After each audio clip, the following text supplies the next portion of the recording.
Hi, it's John from Edmonton. I'm going to show you how to make something kind of cool here. I know a lot of you have been out hunting for relics, and you find your musket balls. You also find shotgun shells. Now, one of my favorite finds I found about 18 years ago is just the barrel of a shotgun, double barrel, but got a lot of ears on it. Got some holes rusted in there in the barrel. Not even sure if it's very straight anymore. However, I do find a lot of shotgun shells, some of them going back to the turn of the century, some of them fairly new. And of course the head stamp of every shotgun shell's got Winchester on it, it's got Canuck, that's a Canadian, it's got CIL, it can have Etonia. There's just such a mismatch of shotgun manufacturing throughout the years. So what I do is I turn those things into rings, kind of neat little rings too. And of course once you have the rings you can also turn them into earrings. And I always figure what better way to give your significant other a really nice pair of Winchester shells for her ears for her birthday. Okay, I've got my shotgun shell sitting here on my table here. So the first thing I gotta do is I'm gonna drill out these little what are they called, percussion caps here.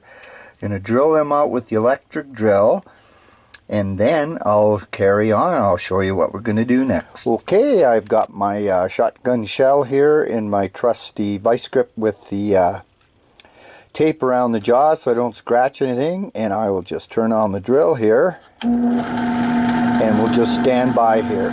Okay, I've got my holes drilled, and what I'm going to do is I'm going to grab just a bigger drill bit and just make the holes a little bit bigger, because I figure, and I'm guessing, that to make this ring I'll need a bigger hole in the center to form it. Okay, and to make the holes a little bit bigger I'm using my multi-size drill here so I don't have to keep changing drills. I've really come to like this drill. Okay, I've got my holes drilled down here, make a bigger center here. And now I'm going to insert a bolt and a nut here and tighten them up, then I'll reinsert that in the drill, as I'll be showing you in a second. Okay, next I ran a screw and a bolt through there. I'm just going to tighten that up and put it in the drill press. Okay, I've got my shell inside the drill press, and I'm now going to cut that round shell off, and I just want to save the top of the shell where I cut the hole into. And what I'm going to be using is I'm going to be using a hacksaw. I'm going to turn the drill on and just nicely, carefully cut that off.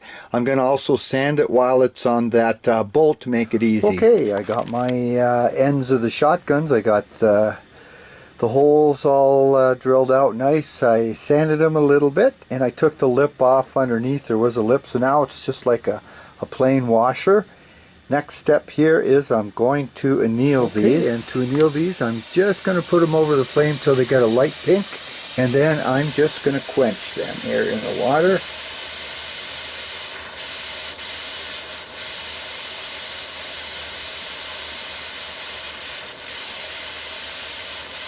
Okay, and now I will quench them in the water. Okay, they were quenched. I took them out, cleaned them off a little bit.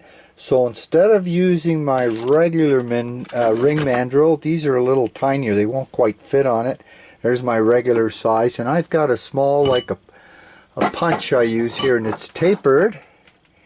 It's in my vise, so I want the Dominion on the one here and the Winchester on the outside, so I will put them with the writing on top, and I'm going to begin the process of just switch hands here, of tapping these and again bending them and sliding them down the ring mandrel. I'll get back to you in a bit. Okay, eventually the shotgun shell hole got so big that I had to switch it from the smaller ring mandrel over to the large one.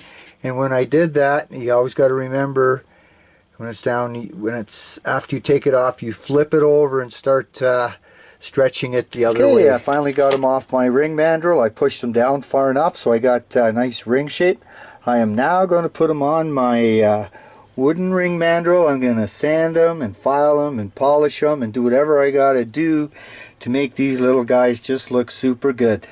And I shall catch you later when they're done. Okay, and here's my rings all finished up here.